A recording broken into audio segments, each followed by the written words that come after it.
अच्छा, कभी सोचा है कि जब दो फोर्सेस मतलब दो बल एक साथ काम करते हैं तो असल में होता क्या है?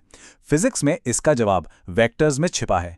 ये एक कह सकते हैं कि एक पावरफुल टूल है जिससे हम अपने आसपास की दुनिया को समझ पाते हैं। तो आज हम यही पता लगाएंगे कि इन वेक्टर्स को आखिर जोड़ा कैसे जाता है। ये वो चाबी है जिससे एक गेंद की रफ्तार से लेकर किसी चीज पर लगने वाले फोर्स तक सब कुछ समझ आ सकता है। चलिए, एक सिचुएशन सोचते हैं। मान लीजिए एक भारी बक्सा है जिसे खिसकाना है। एक दोस्त एक तरफ से धक्का दे रहा है और दूसरा दोस्त दूसरी तरफ से। तो वो बक्सा आखिर जाएगा कहाँ?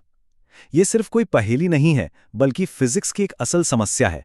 और आज हम इसे वेक्टर्स का इस्तेमाल करके सॉल्व करने वाले हैं। तो इस गुत्थी को सुलझाने के लिए हम एक छोटे से सफर पर चलेंगे। सबसे पहले समझेंगे कि वेक्टर्स हैं क्या, फिर उन्हें जोड़ने के लिए एक जबरदस्त नियम सीखेंगे, पैरेललोग्राम का नियम।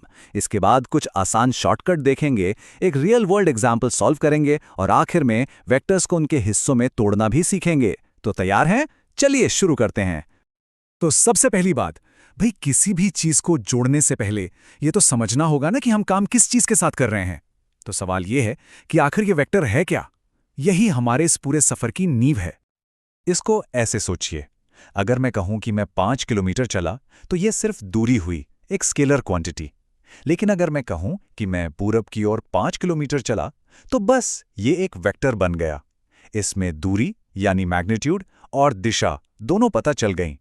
फिजिक्स में छोटी सी एक्स्ट्रा इंफॉर्मेशन बहुत बड़ा फर्क पैदा कर देती है, सच में। और जब हम इन वेक्टर्स को कागज पर दिखाते हैं ना, तो हम तीरों का इस्तेमाल करते हैं।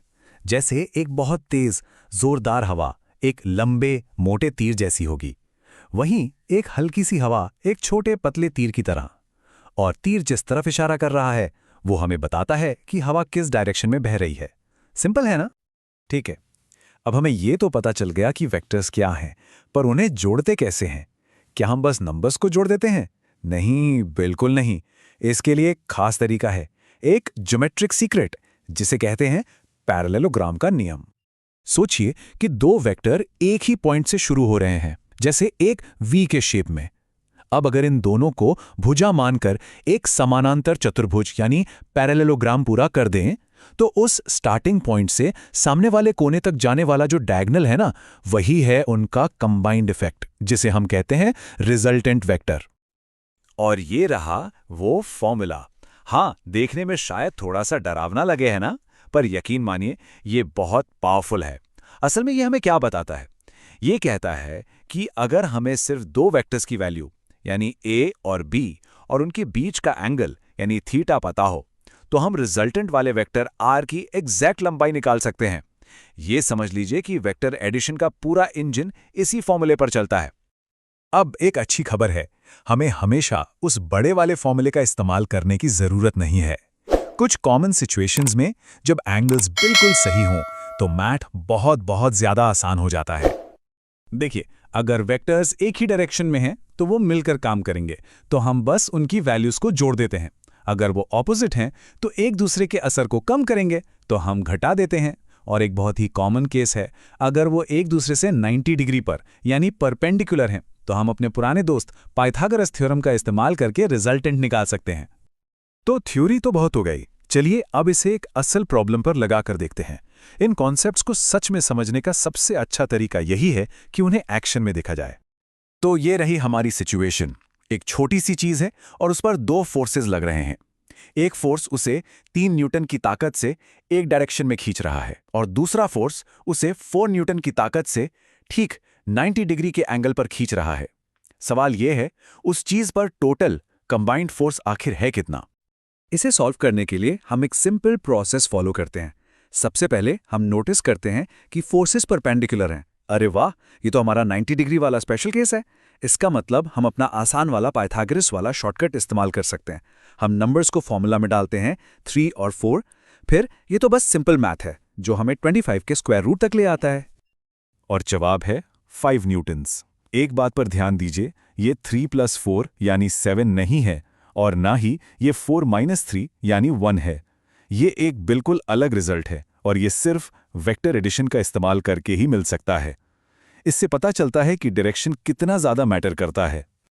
तो हमने वेक्टर्स को एक साथ जोड़ना तो सीख लिया, लेकिन क्या हो अगर हम इसका उल्टा करना चाहें? क्या हम एक वेक्टर को उसके अलग-अलग हिस्सों में तोड़ सकते हैं? जी हाँ, बिल्कुल कर सकते हैं, और इस कमाल की यूजफुल स्किल को कहते हैं रेजोल्यूशन ऑफ वेक्टर्स।